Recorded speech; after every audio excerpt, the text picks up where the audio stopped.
True.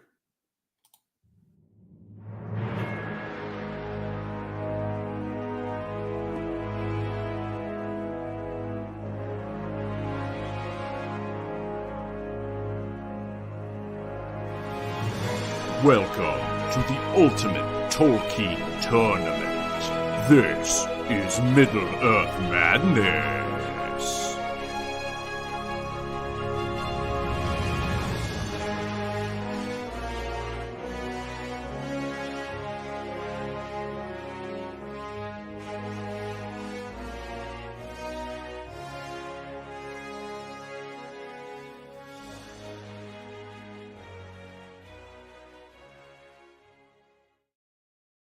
Welcome back to the final night of the second round of the Ultimate Tolkien Tournament. How we doing out there, fellas? Now, don't all answer at once. We are joined by the Engine Chief tonight, as well as TJ on our panel, and the rest of our panel that you guys are more familiar with will be joining shortly. But first of all, TJ, one of my brothers from a different mother. How you doing, man? Man, I'm doing awesome. Excited to get back into a little LOTR action, man. Yeah, it's been a minute, right? For you? It has. It has. Yeah. That's all good, man. We I tend to go into lore rabbit holes with some frequency, as anyone who's watched knows. And we call it "Come with me to Lordor." Lordor. And I shall be your guide. So yeah, anything you forgot or want to know, just toss it out there during the fights. Like, who the heck is this guy or gal, or what did he do, or what did she do, or why do we care? Questions about the battle engine, we're here for it all. And anytime you have a question, I guarantee you're not the only one that does. So people are going to be dropping them in the comments. And you said Lord of the Rings, whereas the tournament is Middle Earth. So we have first age, we have second age, we have third age. Yeah. Oh. That's accurate. So, TJ, you have read Lord of the Rings for sure. You've read The Hobbit, right? Yes. So I have not read this, like the like Silmarillion is one that I have not admittedly read. And then I think there's some of the ones I've read are The Hobbit and Lord of the Rings. All good. Yeah. More than once. That's the other most ones people. I haven't. Yeah, that's most people. And you've seen the movies plenty of times. Absolutely. Yeah. So, that's kind of an interesting tidbit. The reason I finished reading the books, I'd read The Hobbit and even the animated series stuff as a kid, but when it came to Lord of the Rings, it's, when they announced the movies and you brought it to my attention that I dove in and I made sure to read all of them before the first movie came out. Wise move. Yeah. And I still remember us talking. That was in high school, man. And I still remember us talking. That was our senior year of high school, I'm pretty sure, when we were doing the reread stuff into first year of college, of course, when the movie came out. We're dating ourselves here. But it's I remember you really liking Boromir, and who doesn't? He's still in this tournament, man. I'll show you. Check this out. So here's our bracket. All of our viewers are getting pretty familiar with this thing by now because we show it just about every show. But over here in this region on the left, all these battles have already been fought, and our Sweet 16 is final on this side.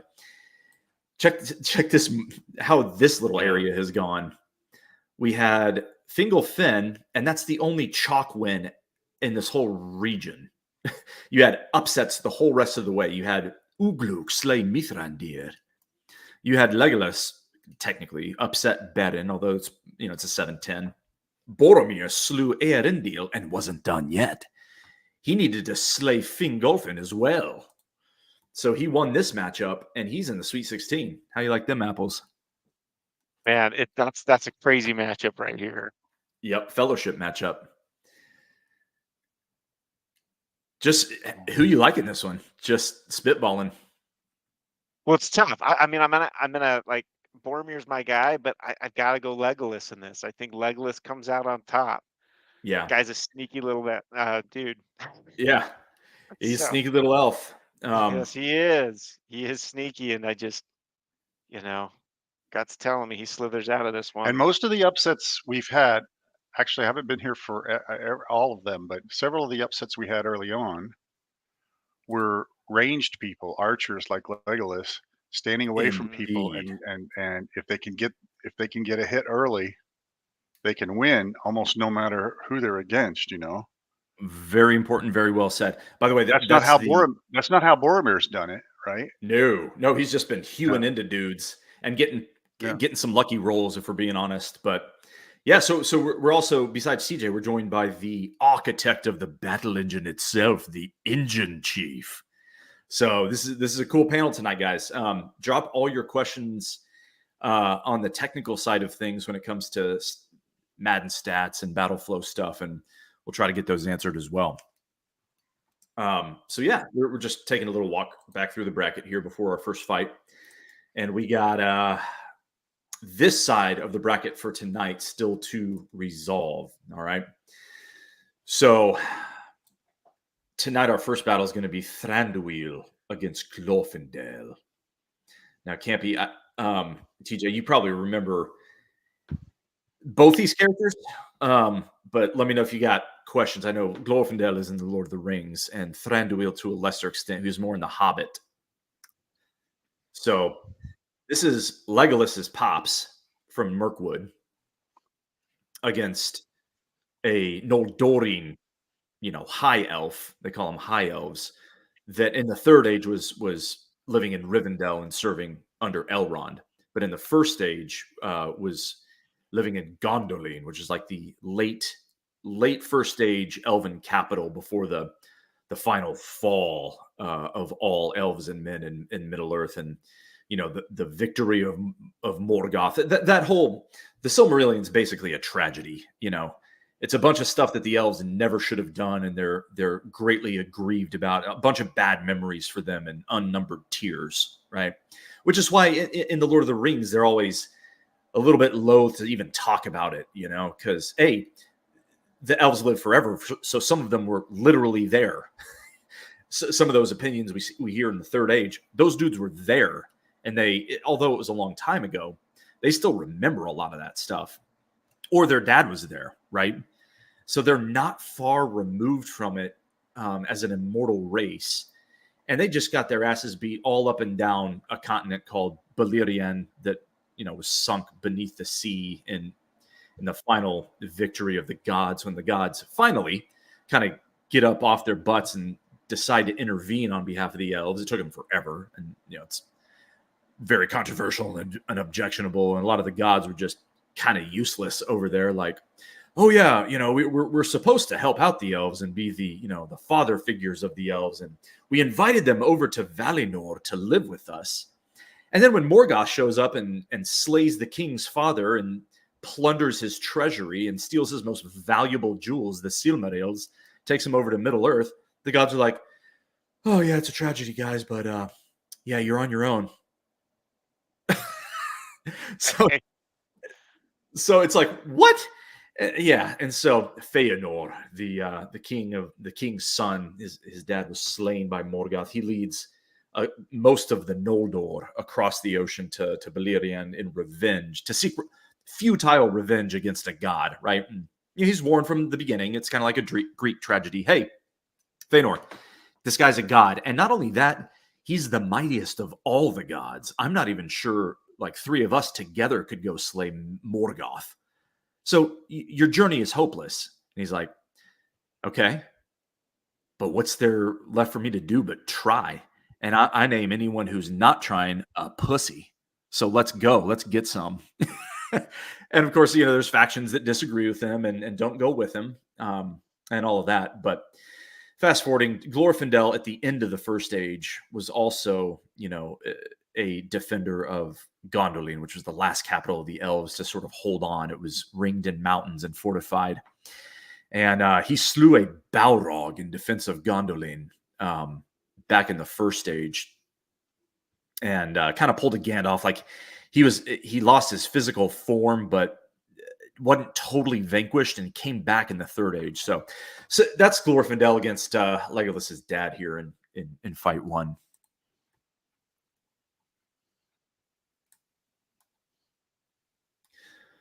So you've already visited Lordor. Did you enjoy the view? So yeah, we'll look at the bracket here again in a minute. But without further ado, let's pull up the stats here and actually see what's going on behind the scenes in the battle engine. And real quickly, maybe Engine Chief here can walk us through the likelihood of a 12 of Thranduil, the 12 seed, pulling another upset, or the unlikelihood, as it were. I don't see the stats here yet. Okay, there they are. Yeah. So TJ, do you see how to read this? The Yeah, so numbers are you've got the delta in terms of yeah. The numbers are the green and the blue, and the delta is the red, and then the same thing graphically displayed over there. And then in the top center, look, all the basic Glorfindel should be able to wound if scoring a hit in melee, etc., etc. You see all the Glorfindel mentions there. You don't see much where Thranduil has an advantage. Doing it with the green and the blue lines. Yeah, I mean, they're similar characters. Glorfindel has the edge in everything except accuracy. Yep, it's going to take one of those lucky shots. Basically, it's Mhm. looking like, and that's what So- Thranduil does well. Yeah, and you look at the very top row. It says Glorfindel prefers to use melee with his blade. Thranduil prefers to use range with his bow, and they'll each be able to do so 91.2% of the time. So they're each pretty much able to do what they want. Sometimes when like an eagle fights a, I don't know what, a troll, people can't do what they want to do against that particular type of enemy. But both of these will be able to, because they're similar to creatures, right? They'll each be able to do what they want. So Thranduil has better accuracy. He should be able to have a shot at getting some bow shots in. Do they penetrate the armor? Do they Yes. kill before the sword strokes happen? That is the question, indeed. Shall we see what happens? yeah, we could. There you go. An excellent answer. Let us fight.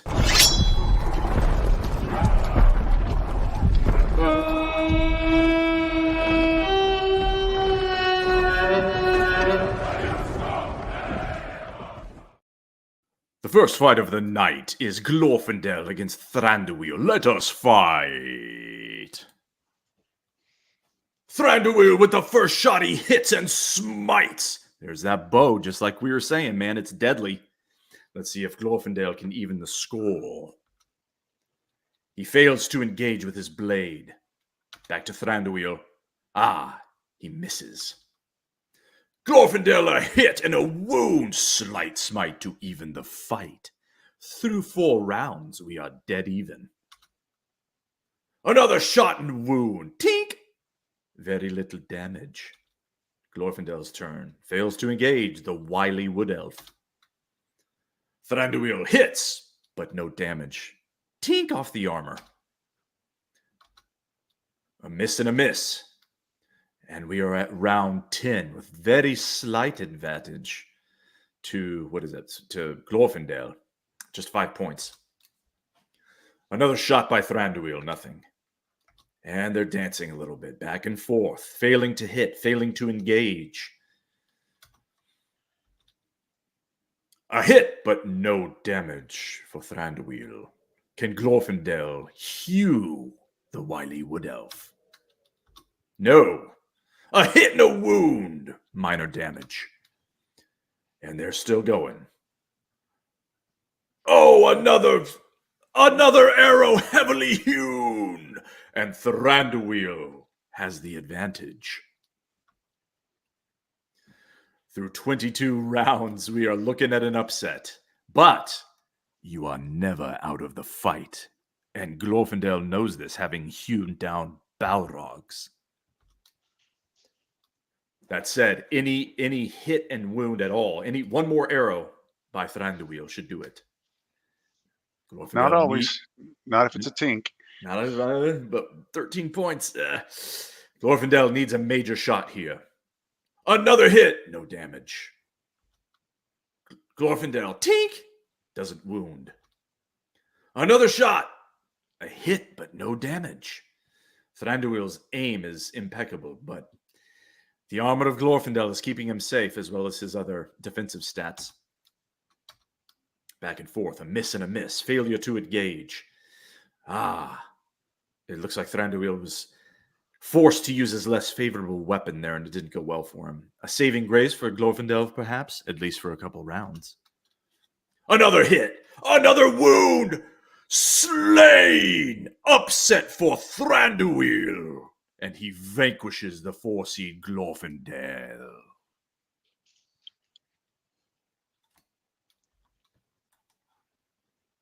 Is that the lowest seed that's made it through? What was Boromir? And Boromir was an 11 seed, An right? 11, I think it is. Yeah, he's the 12, and he just made it through. So,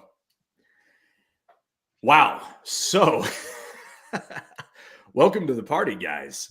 Your first huge upset. Yeah, that was a fairly significant one right there. Thoughts? I counted up the upsets today before this, and there were 33%. But they were a little oddly skewed. We did have one 16-1 upset, but all the other really, really dominant ones went chalk. Yeah. Whereas with the really close things like 8-9 things, we actually had more upsets than you would have expected. So, but when they're eight seeds apart like this, 12 against 4, it's gone about 2/3. And but Thranduil did it with the 1/3 chance. Something like a 1/3 chance. Something like that. Yeah, absolutely. And how do those statistics compare when you're looking at the ranged weapons? How does so the ranged weapons, as was mentioned, earlier, is that hey, those who choose to fight from a distance, the bows, etc., tend to have a better chance of the upset. Is what it sounded like. Yeah. So 2 things we can show you here. I guess we should start with this one. So this is the overall battle flow. The yellow paths are your ranged battle paths, okay? And the middle pink path is for melee. So these are what your virtual dice rolls in the algorithm are determining. So you have to roll to engage. If successful, roll to strike. If successful with that, roll to wound. If successful with that, roll to damage, and then how much damage, okay? Now, what determines each one of those, if successfuls? Well, every character has 14 a bunch of Madden stats here. Yeah. So your red ones at the top are offensive. The blue in the middle are defensive. And then the green at the bottom are ranged. Every character, even the characters you would think could never do anything from range, still can be forced to do something from range, whether it's hunking rocks or roaring or shrieking, like a Nazgul or something like that. They all have some sort of range thing that they can try in desperation, right? They're just going to suck at it. So a ranged dude like Thranduil, like we just saw, he's going to have really, really good accuracy here down in the green section. And he does. And he's going to have very good piercing, meaning he has a high likelihood to hit his opponent, which we saw. I mean, he was hitting him just about every time. And then the next question is, if you hit him, how much damage are you going to do, right? And him being pretty good with both of those, and at the same time, defensively also having a pretty high elusiveness, being able to avoid getting engaged in melee combat. Again, it makes these range dudes pretty fell. Does that make sense? Yeah, no, it makes sense. But he So- wasn't all that heavily armored. So if Glorfindel had got in a sword blow, could have done a lot of damage really, really quickly, but it didn't happen. Yeah, exactly. And we've seen that also in other fights, but whew, not with Glorfindel tonight, I guess. So, Thranduil will advance to take on Feanor. Welcome to the Lots of Sweet luck. 16 Elven King of Mirkwood. And that sets up our second fight of the evening, which is Turin Turambar against the Dragon Glaurum, a clash of first age characters that I will briefly explain. We can get to more Lordor after the fight. But just real quick, Turin Turambar he's a man. He's one of the Adain. He's not an elf of the first age, okay? And he was basically the son of the greatest warrior that was loyal to the elves in the futile resistance of Morgoth's armies. So his dad gained incredible fame for basically bailing out King Turgon of Gondolin in one of the nastier fights, standing toe-to-toe against a troll guard of Gothmog, who's one of the lead Balrogs. So this is just a taste of the first stage. You got 70 trolls and a troll guard of a Balrog with dragons on the battlefield, legions of orcs, against elven kings with magic swords, enchanted blades, and stuff like this. It's a whole nother level, right? And Turin was the son of the legend, a man who defended the retreat of King Turgon of Gondolin, basically bailed him out, and in so doing slew 70 trolls. And not even with his own enchanted blade, he was doing it with a rusty orc axe or something. Someone else's battle axe. That was Húrin, who we'll see later tonight. Turin is the son of Húrin, and as Morgoth, with he doesn't have a Palantir or whatever, but whatever his equivalent of a Palantir all-knowing ability, Morgoth commanded actually his Balrogs to not slay Húrin on the battlefield. They commanded him to capture him instead. He was amazed. He was like, "Oh my gosh, maybe I miscalculated these men. I thought they were wretched, puny little mortals. But apparently I was wrong. Bring him to Thangorodrim." So Húrin was brought there and questioned and tortured, and he just defies Morgoth, and he wouldn't crack. He wouldn't give up anything. He just defied him for days and then weeks and then months. And so Morgoth said, "All right." Finally, he's like, "Okay, two can play at this game. I will curse you." And he's like, just kill me. What are you waiting for?" He's like, no, that'd be too easy. "I will curse your entire family and make you watch." So that's what he does. His entire family is under this horrid curse, and Húrin just has to sit on this mountaintop and watch it all through Morgoth's eyes. And Turin here, that's about to fight in this battle, is on the receiving end of that curse. And man, it's a total tale of heroism and just awful tragedy. Everything from getting cursed by a dragon, losing his memory, forgetting who his sister was, and then meeting her again years later and getting engaged to her because he doesn't know that she's his sister, and like fathering a child with his sister, and some twisted stuff as this curse unfolds, and anyway, that's Turin. He ends up, the cool thing about this clash though, he ends up in the book slaying Glaurum, and he's the only one who comes close. Glaurum being the kind of number one siege weapon of Morgoth. And so it's funny that these two actually matched up in our bracket here. This was not intentional.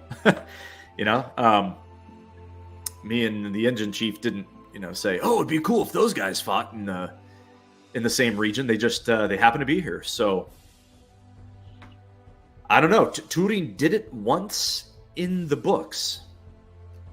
We're gonna have to see if he can do it again, or if maybe Glaurum can avenge himself. You guys' thoughts off the top while I set up the fight. Well, I remember one of the earlier battles. I forgot who Turin Turambar fought, but whatever the guy did, it just tinked off the armor. Yeah. Going to be probably a pretty common thing with Glaurung. Yep. What's Glaurung's main weapon? Fire? Well, yeah. So I think, like most dragons, he probably slightly favors his Dragon Blast, but he's also pretty damn solid with his fangs and his claws, too, in melee.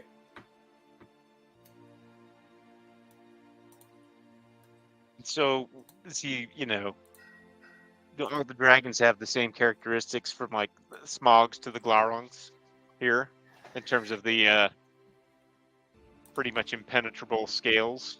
I mean, essentially, yes. So dragons are going to have the general skills in common, but Glaurung is going to be just kind of on a different level than No, all I of mean them. the scales, like the how they had to like hit right between a missing scale or piece on Smog in order to actually kill him. Yeah. But I'm Glaurung's with you. It's better at everything than Smog. yes, but it's his armor rating. So the green table here is a 90. Yeah. That's a really high armor rating, right? Yeah. Oh, we are not fighting the right two folks here. Apologies, guys. Apparently, Turgan sounds like Turin. We're going to need do-overs. I'm glad I caught that on the front. Momentarily.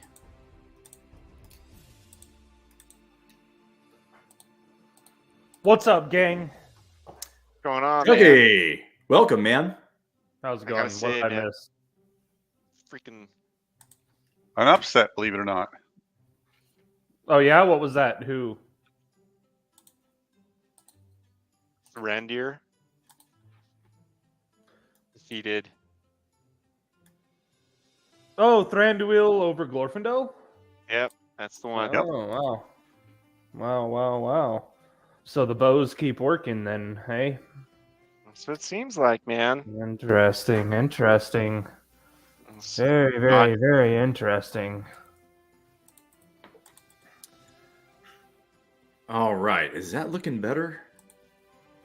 Yes. All right. Apologies, everyone.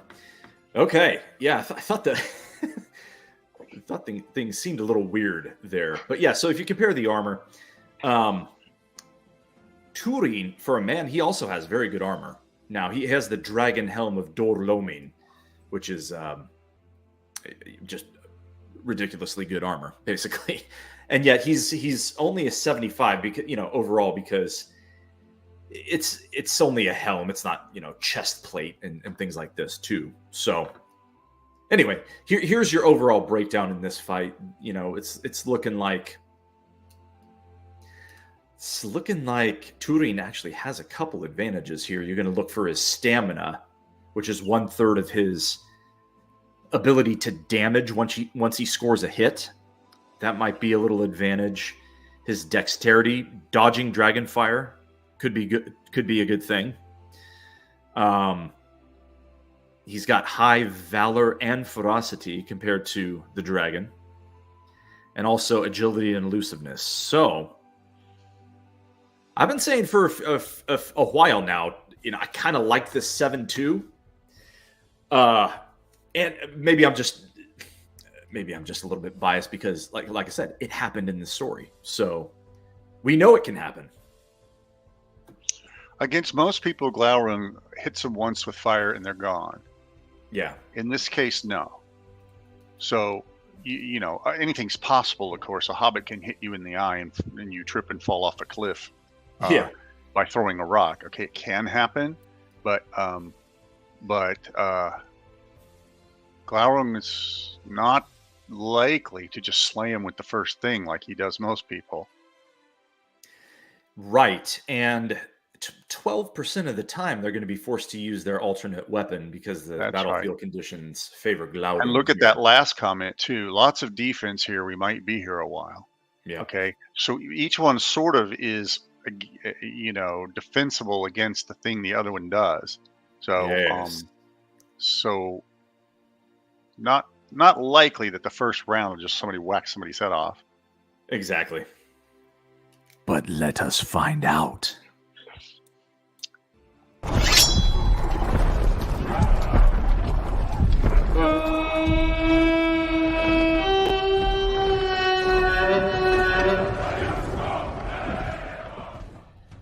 In the second fight of the evening, we have Glaurung against Turin. Let us fight.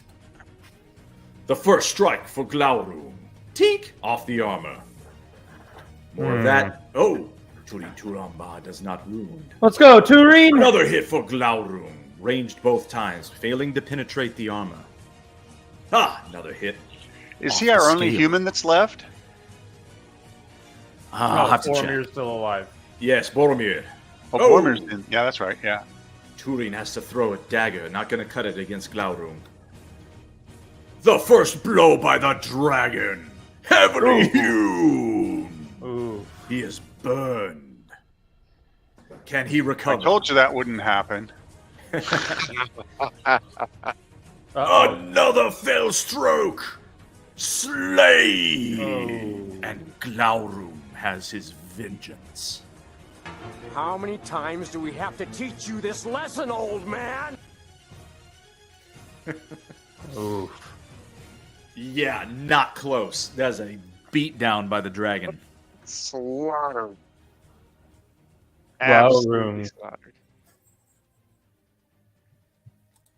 Poor Turin. I don't know if he, I don't know, did he not show up wearing his dragon helm of Dorlomin? Poor decision, mortal. Glaurung got his revenge, as expected. Yes. Yeah, so there you have it. Holy shit, it's hard Who to does spell Glaurung face Glaurung. next? Let us see.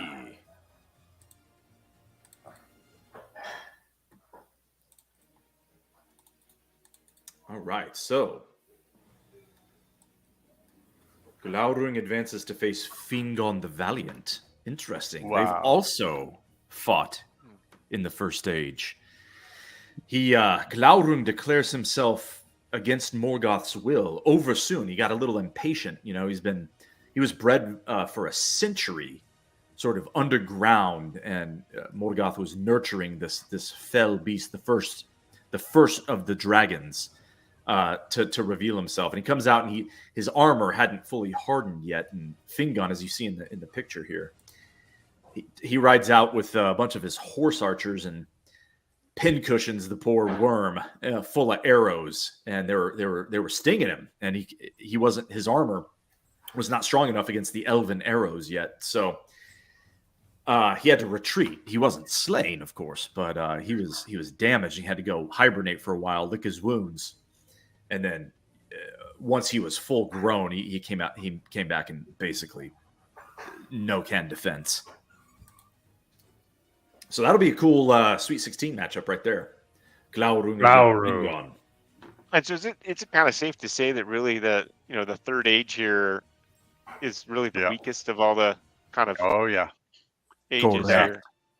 Yes. Indeed, The world indeed. the world had degenerated in several different ways.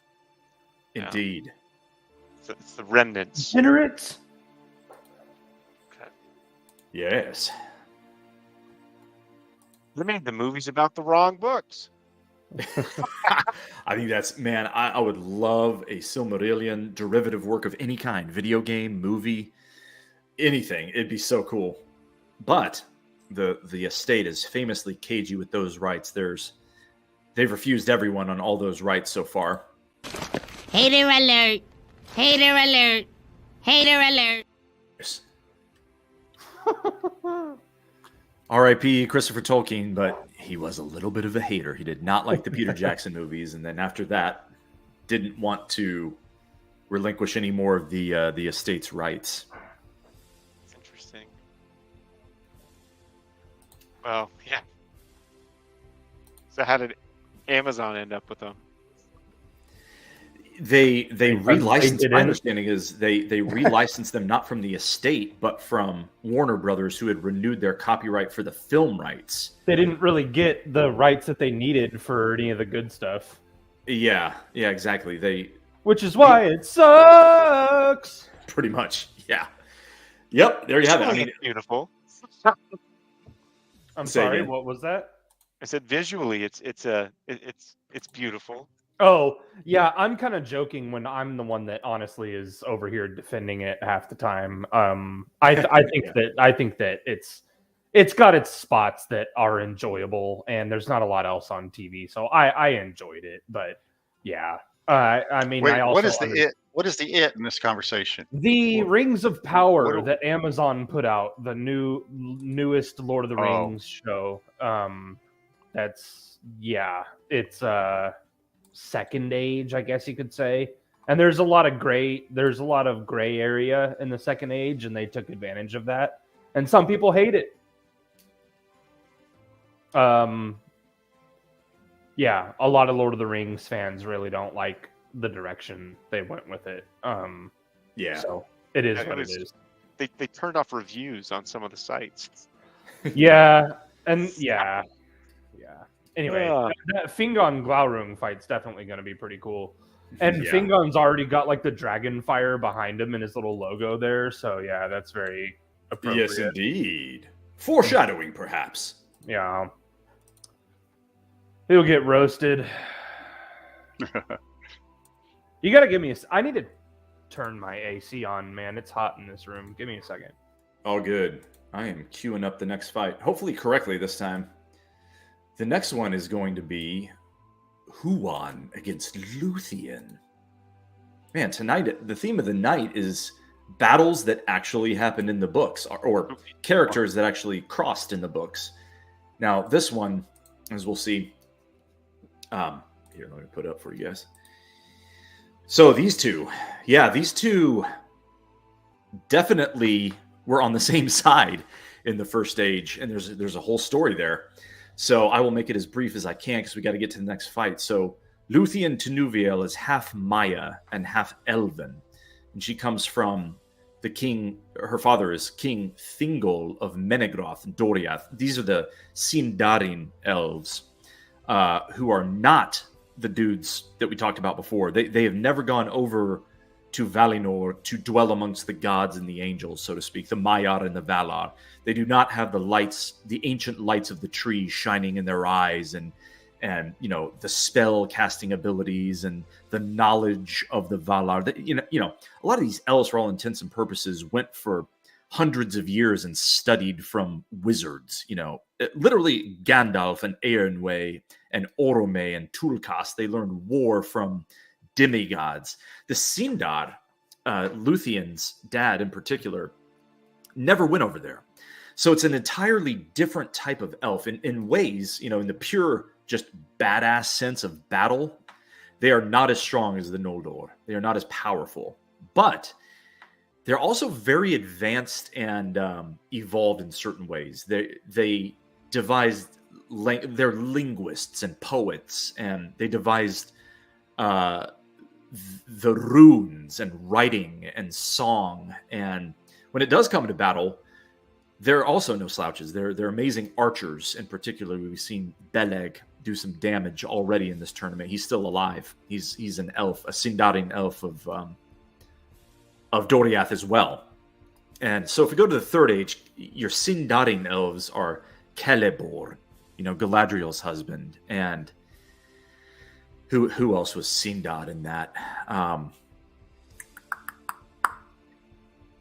Wasn't Círdan? Someone fact check me. I think Círdan is also a Sindarin elf, if I'm not mistaken. Or he was some of the Teleri, which the Teleri are also the third group of elves that were the shipbuilders.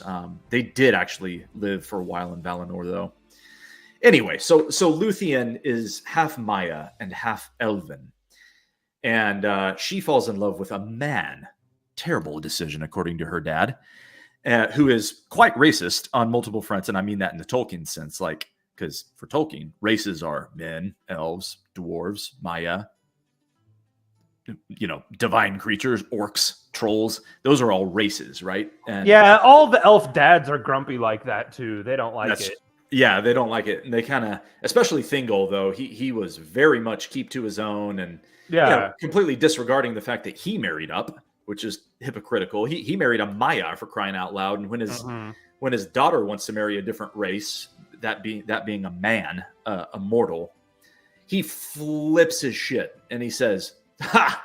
The only way I'm going to let you marry a man is if this man can march his ass straight to Thangorodrim and let's see, maybe just fetch one of the Silmarils of Feanor off Morgoth's crown, bring it back to me in his hand, and give it to me. Then you can touch my daughter with that hand after it's been purified by Silmaril light." Right? Very complicated way of saying, like, I don't know what the equivalent is. It's just an impossible task. Yeah. So it's like he's messing with him. I think straight up, like, there's no way you could do this, and that's the only way you're marrying my daughter, so get out of here. Except Baron says, "Hold my beer." and Luthien sneaks out after him and helps him, right? And so she defies her family and sneaks out, and they go on this crazy quest. And Huan, the creature she's fighting right now, oh, cool. Yeah, there she goes, sneaking right out of her elf house. Ah, that's awesome, actually.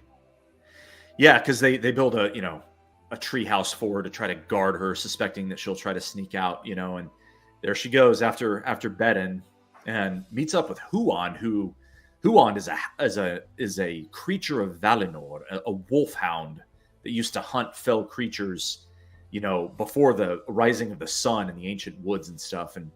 And he also being no slouch. Yeah, shout out to Oksana. That's awesome. Yeah. But Huan abandons the sons of Feanor that quote unquote own him, right?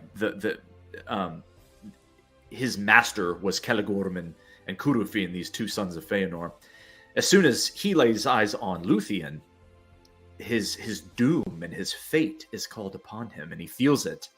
And he's actually able to speak 3 times with words to mortal races, and he speaks this prophecy that he will not be slain until he himself battles the nastiest werewolf ever to live. Okay, so he kind of speaks his own doom, and then helps Beden and Luthien make it all the way to Morgoth's castle. Okay, so with that brief intro of lore, thanks for coming with me to Lordor. Now let us fight. I mean, I like Lordor. Heck yeah.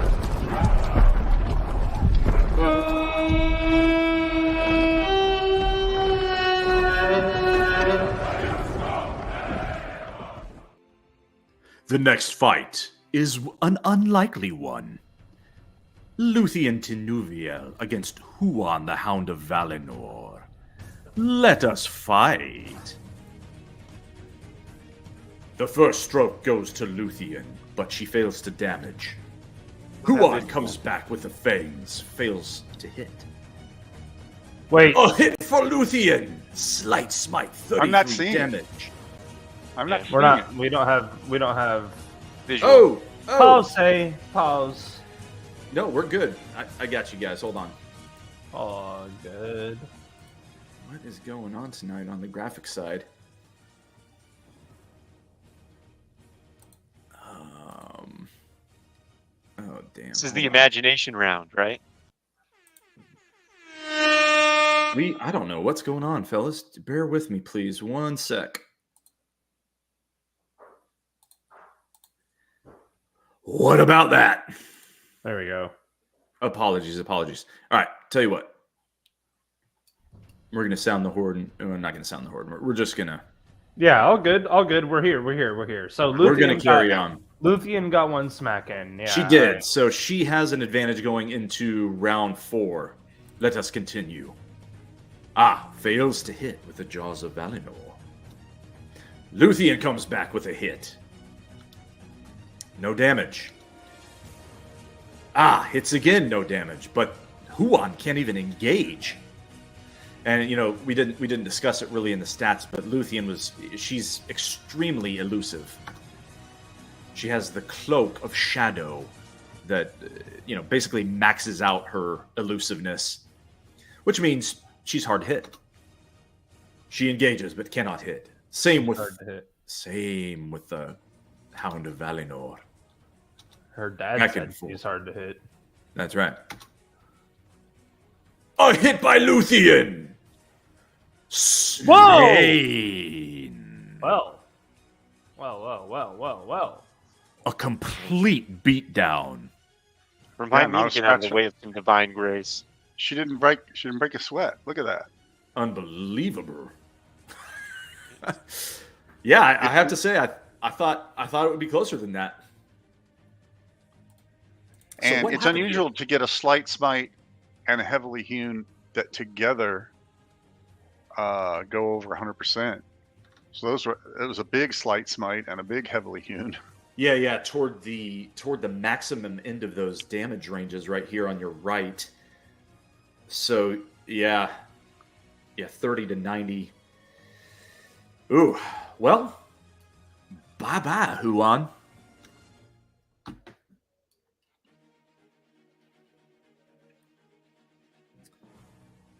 So Luthien easily advances in our bracket. Let's see.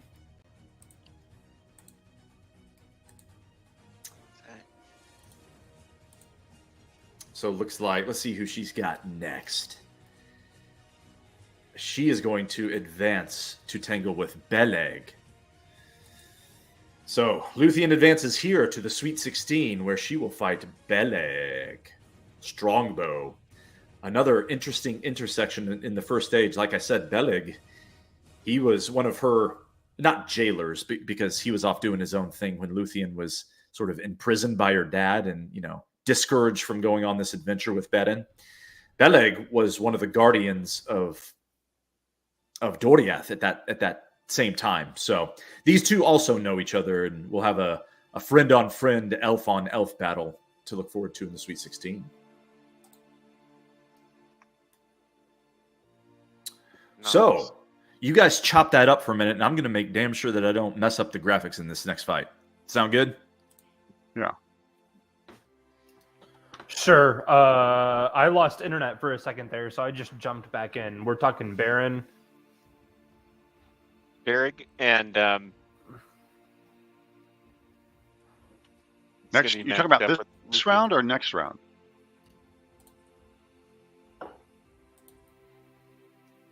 Either way, right? Yeah, so Adam, are we talking about the Hureen Saruman fight? What are we talking about here? Oh, either way. If you guys had more on the last fight, go for it. But suit yourselves. I was just saying that Just one weird statistical thing.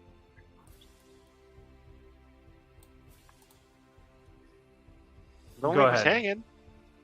David? Go ahead. Yeah, there's a lag. One statistical thing. Go ahead. One weird statistical thing is we just saw a 4-5 of 5, and that's a very even match, right? And we had a bunch of 8-9s earlier, stuff like that, right? And you would think those would come out 50-50, but the underdogs have won almost all of those. Of course, the one that just happened, it didn't. So it's one of those just oddities, right? It's it's puck luck. Yeah, puck luck. Absolutely. All What do we right. call that in Middle Earth? Ring luck or sword luck? I don't know.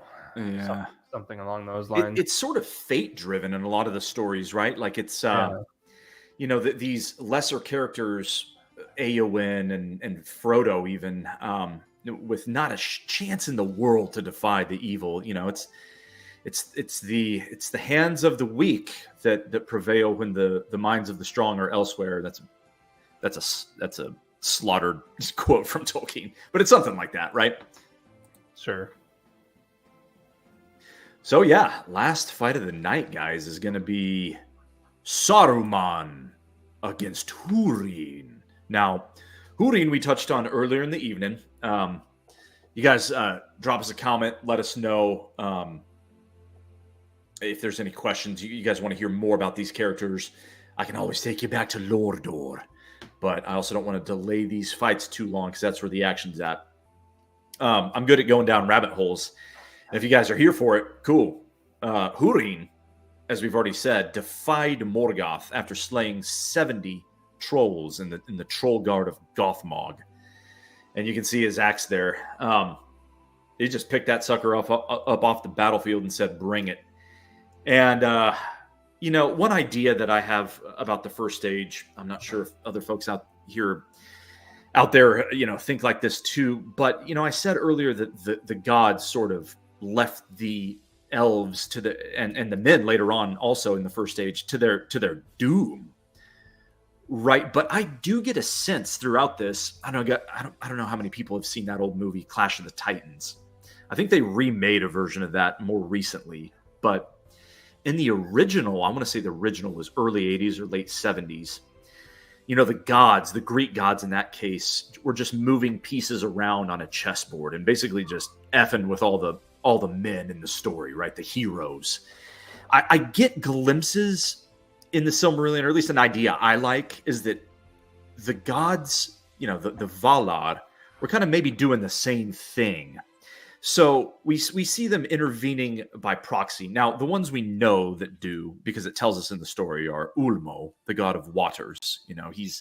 He directly intervenes several times in the story, so that's not conjecture. It just happens.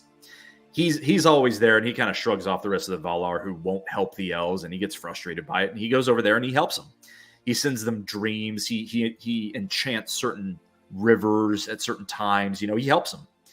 But other gods, I think they sort of indirectly intervene. What do you guys think of the idea that Huan, who we saw fight earlier, may have been Orome sort of acting by proxy, right?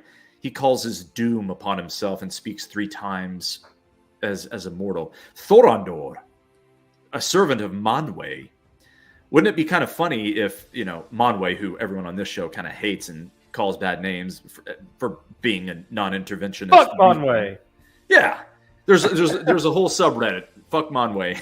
Yeah. He's a weakling, right?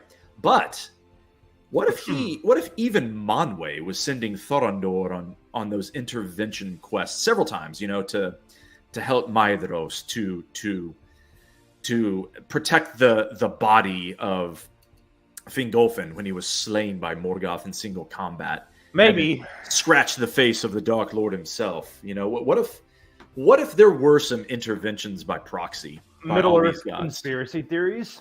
Exactly. Yeah. So yeah, tinfoil hat time. What if Tulkas, was kind of reaching out by fate? Because how else do you explain how Húrin, a mortal, slays 70 trolls? So the Valar, they're basically the government, right? Yeah, pretty much. I'll stop. yeah, exactly. In this conspiracy chain here. Yeah. Yeah, okay. I'm done. I digress. Anyways, yeah. Took me a second. I didn't get that at first. Yeah, this should be an interesting one. Yeah, they pull the strings and all that. I just think it's a neat idea. There's it is not enough to take it anywhere, but no, you're right. Man, I don't know. So I can't something decide I who to noticed take though here. is that go ahead. So Hurin is going to try to do melee, and Saruman's very good at ducking. So it's hard to engage. Is also good at ducking the blows so that the blows miss. Right. So he can skitter out of the way to where he can't even swing the axe, or when you swing the axe, he can skitter out of the way and not and swing and a miss. But what he can't do. He's not heavily armored. So you're Look telling at that. me there's His a armor chance. is terrible. And we saw Gandalf go down earlier from this very similar thing. Yes. Once, the hits can do damage. Yeah, 100%. And in fact, it's in the words up there where it says Hurin should be able to wound if scoring a hit in melee against Saruman. Exactly. And we've seen, really in the last couple of matchups, we've seen a melee hit, twice? Yeah, there have been some really wily elves. And when I say wily, they have unbelievable dexterity to dodge range blows and elusiveness to dodge melee blows and to resist even engaging in melee. They can disengage and use ranged attacks. That's kind of what the elves are best at, right? But Húrin is no elf, right? His elusiveness, his elusiveness is 66, right? It's not terrible, but it's also not good. His deflection, he's not heavily armored, right? He just wants to fight naked and get some, right? So high valor, high ferocity. He's ferocious as hell. Okay, and what does that mean? Why does it matter? Well, take a look at this. His ferocity determines the likelihood of a strike, but also 1/3 of the damage dealt if he does get a strike. Okay. Sorry, what was the other stat that we were gonna? Ferocity and it's valor. Valor, thank you. Yeah. So on defense, by contrast, like that's 1/3 of him resisting or withstanding damage. He's Go ahead. I was just going to say the elusiveness. I mean, you look at that, the elusiveness here of 91 for Saruman, and you can't help but think like, man, elusiveness seems like it's got to be better than, some of the armor or other ratings. Like you can avoid the hit entirely. Agreed. Right. Yeah, it matters a lot. And so Saruman's elusiveness is going to determine, I mean, you got to engage someone to hit them in melee. And if you can't engage them, it's exactly what you said, Campy. It's this middle section of the flow here. Sorry, the first section of the flow towards the left. If you can't engage, you're rolling back around you're starting over with the flow, right? And it's not make it take it in this battle engine. It's if you fail to engage, you're giving the initiative to the enemy. So yeah, that's going to be hard for Húrin to deal with for sure. It's hard to engage, and then once they do swing the axe, Saruman can duck the axe. It's hard to hit. Yeah. But So one thing, if he hits, there's no armor, so the hits will do damage. Yes, well said. I'm not sure we really highlighted that. Saruman's armor is only 22. Yeah, so, I mean, look, Húrin's fighting naked, and he's still got better armor than Saruman. So one thing that'd be interesting, I think, is seeing some of these, down the road, seeing some of the battles take place through the battle engine itself, right? So you can actually see kind of in addition to the text here, the flow, what happened, what path it follows on the diagram, and where it hits. Interesting. That's a good suggestion. Yeah, this is just a simplified path. It'd be interesting if we could sort of map that out visually, and exactly, and show what you're saying, because it's a lot. It's a lot going on here, sort of all but behind the scenes, except for the readouts.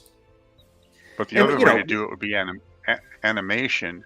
If we had an art budget, to just show, let's say, Húrin approaches with an axe, but Saruman skips out of the way. Right. Yeah. Okay. Yeah. And a later thing, Húrin approaches, Húrin swings, Saruman ducks. Right. You could actually see these things happen. Right. And we wanted to give this sort of a D&D feel. I say that loosely, like a tabletop game. The part of the fun is you get to imagine this sort of happening how you want to imagine this happening, like a tabletop game, right? That's the advantage of sort of low res or lo-fi graphics, which is what we're aiming for in this iteration. But there's going to be future iterations, and we can explore all of this, man. So keep the suggestions coming. We love it.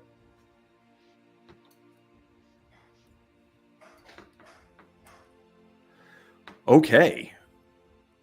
Without further ado, let us see if Húrin can pull the 7-2 upset against Saruman.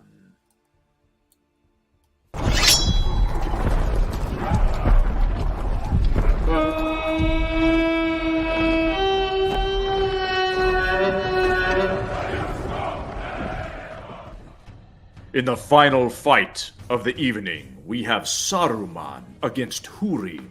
Let us fight. An engagement by Saruman with the Istaric incantation, but he misses. Húrin swings, can engage. A hit by Saruman! A fell stroke, heavily hewn with an incantatio. Ooh, and right off the bat. I'm like, what did he say fuck me for? Húrin's in trouble. A stroke right back by Húrin! A gaping wound! And he evens the fight. Very interesting.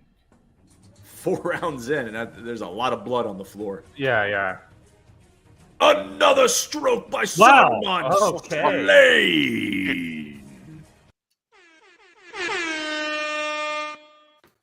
That's Wow. twice. We've seen one heavily hewn plus one slight smite combine to result in death. That is a new record. That's the shortest fight of the tournament right there. And Yeah, that is odd. You can't call it a beatdown either because, I mean, Saruman lost half his life. But, yeah, man, just not enough defensive ability there on display for Húrin to pull the upset. Wow. Well, that was wild. That was. Yeah, so, yeah, no upset there.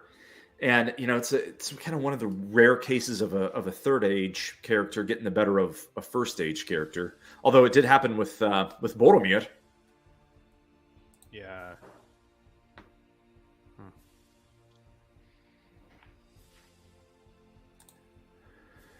So, let us consult the bracket here. See where we're at.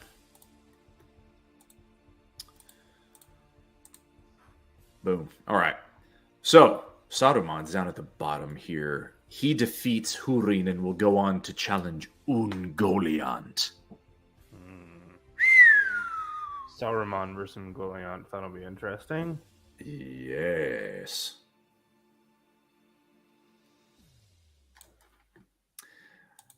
Yeah. Wow.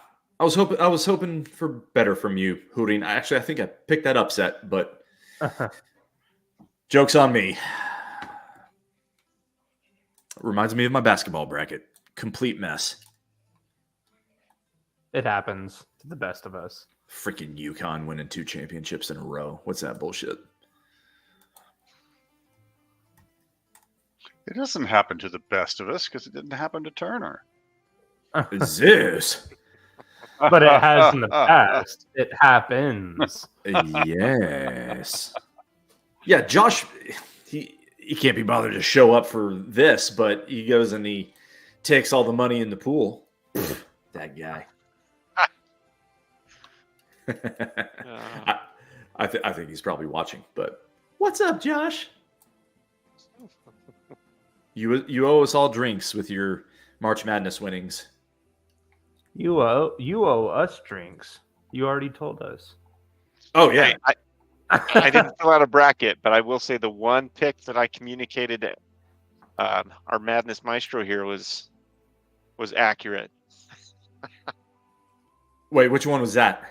I told him to fill me out a bracket and just whatever you do, make everybody else win except for the BYU game. Pick Oh, them to dude, lose that's the right. first time. Ugh. Yep. Right, you are. And they went down. So at least for that one. For the one right. All right, I am updating our bracket here so we can actually see. We've got Saruman against Ungoliant. I kind of like that. That should be cool. Yeah, something that would help a lesser versed linguist in the realm of Middle Earth would be to see some of the pronunciation pieces for these incredible characters. Yeah. Yeah.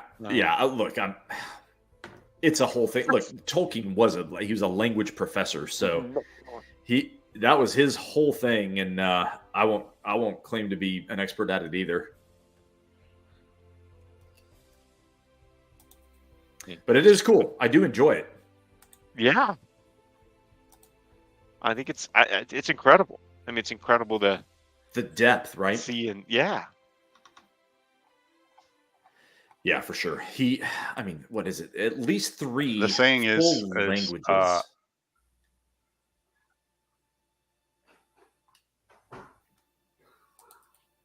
mean, there's a lot of authors out there today that have, that do a lot of the world for building people and things who like that. for people who like that.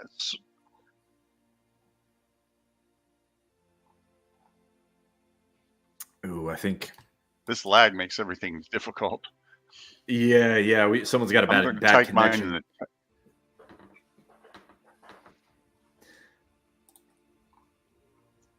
So yeah, okay. So visually, here we go. Finally, Feanor Thranduil, Fingon Glaurung, Beleg against Luthien, and Ungoliant against Saruman. Okay, so Ungoliant, Saruman, and Glaurung are the only ones that can prevent the elves from advancing. Otherwise, it's just a bunch of elves. Yeah, man. And it's pretty chalky except Thranduil. He was the upset of the night there. Got the better of Glorfindel. Mm-hmm. And then him and Beleg are kind of the only upset bids we've got going here. Both archers, so they have a good chance. Oh, yeah, totally. They've been doing well. And Legolas is still live on the other side. So, man, the elite ranged units have been doing kind of what we thought they could do. Now, I wouldn't have picked all 3 of them to do that. But you see Legolas doing just fine. Now, he got a cake second round matchup. He should have had to play Mithrandir, but that's how brackets go. It's a single elimination tournament. Mm-hmm. All right, guys. Well, we've got Engine Chief struggling with the connection. Any last words before we drop? Campy, TJ, thoughts? Yeah. The floor is yours. Yeah, I think this is. I'm enjoying it. There's lots of pieces of the lore. I feel like those are the pieces that I love learning more about. So I do like this Lordor piece here, and seeing the engine behind things and how things line up, I think is helpful. So I've enjoyed it. I think that the upcoming matchups are it all looks like the numbers are pretty closely aligned, which is kind of expected as you get closer in here to see those higher seeds coming through. I'm feeling pretty confident about my Legolas pick. I got to admit that, So nice. Going into that next round, I do feel confident. That one's going to be interesting. Yeah. Fellowship on fellowship fight. Yeah. That's right. And this region just fell apart, as you can see, because it's anything but chalk. It's like anti-chalk. Fingolfin and Mithrandir slain. Yeah, it's amazing. Yeah, crazy. And it's more or less chalky the rest of the way. Ooh, this is going to be a nasty one.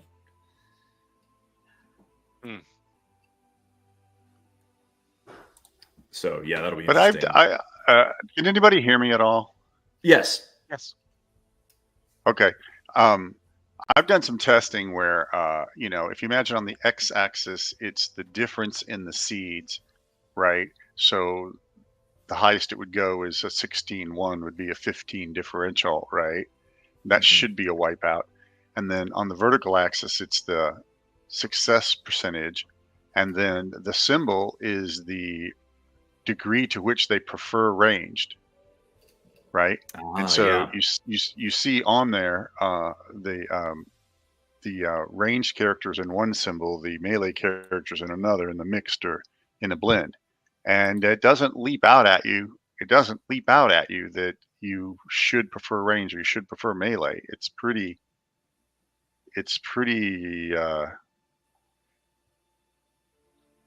complicated. Yeah. Yes. Yep, that's well said. Campy, I was just going to tell you, man, if you and anyone watching too, hit up our website. You can get breakdowns for the characters you're less familiar with, and then see their stat tables as well, just in a snapshot here. Nice. So it's something fun to kind of fiddle with in between. We're going to be off several days now until the Sweet 16 battles next week. So, yeah, we encourage everyone to come here, get a little more familiar with the characters. Some of them are fairly obscure. Here's a good example. Eärnwe. He only shows his head at the very end of the Silmarillion, and yet he could easily be the stoutest warrior in the whole Legendarium, quite possibly. I mean, he's up there. And yet he's only seen on the page kind of once. Right, so that's an interesting dude. Tough guy to handle. He's a 1-seed, obviously, really, really effective in battle. Your ridiculously felled dragons, they're all here. So it's something fun to sort of mess with. I think at the bottom, actually, we have... Was the starting number still 64? Yep, 64-team tournament, and Ar-Pharazôn was our alternate. We actually did not feature him, so he'll have to wait until next time to join the field. The Númenórean king that decided to invade Valinor went great for him. No. So what are we gonna do after the championship matchup? Then what? Oh, yes, great question. So we have a lot of stuff coming down the pipe. This battle engine is going to be useful for several things. Okay, one of which I can't say too much on now because we're still building it out. But what can I say?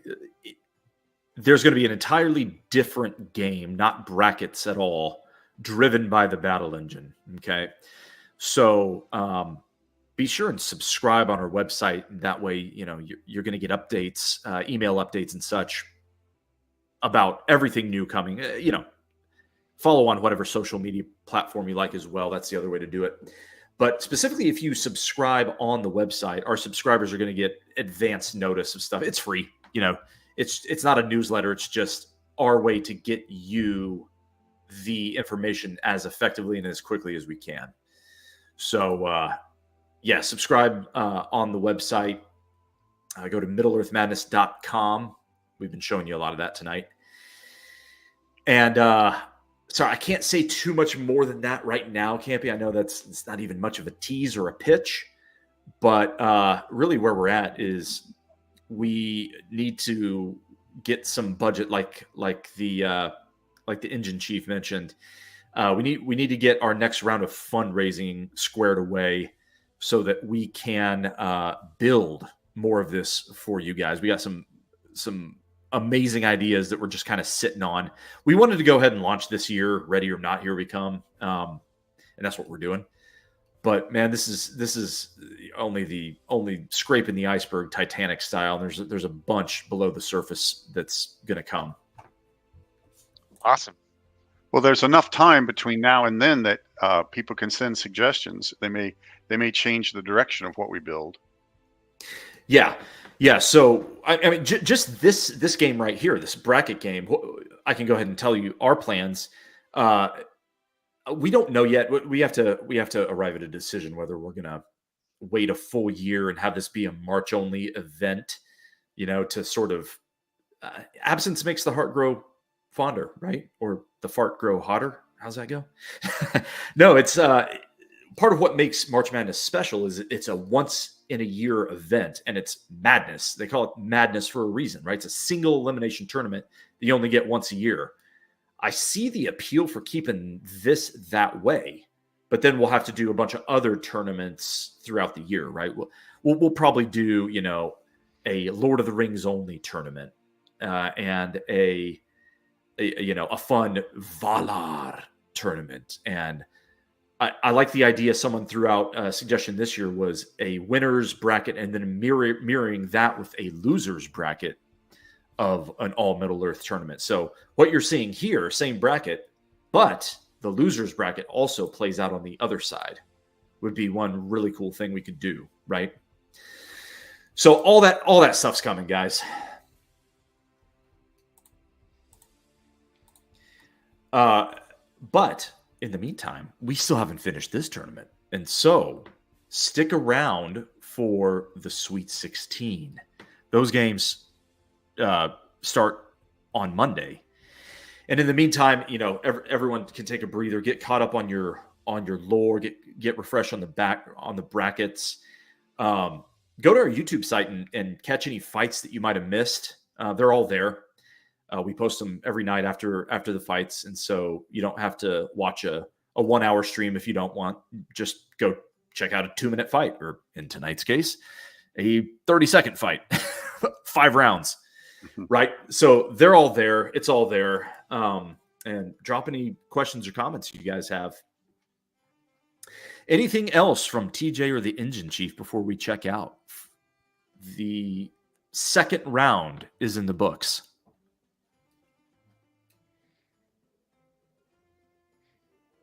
I've enjoyed it. Thanks for Thank you. having me. Yeah. Awesome, guys. Same. Well, yeah, good. Thanks for joining, man. And hopefully we'll get you back on, TJ. You cannot stay away for long. But yeah, thanks for joining tonight. And sorry for the technical difficulties, guys. I was having a tough time on the graphics for some reason tonight. So I will restart my computer before we do this tomorrow or next week. We'll get that squared away. So my bad on that one. But everyone, listen, thanks for watching. And until the next battle, remember, as Professor Tolkien says, you can only come to the morning through the shadows. And where there is life, there is always hope. You are never out of the fight.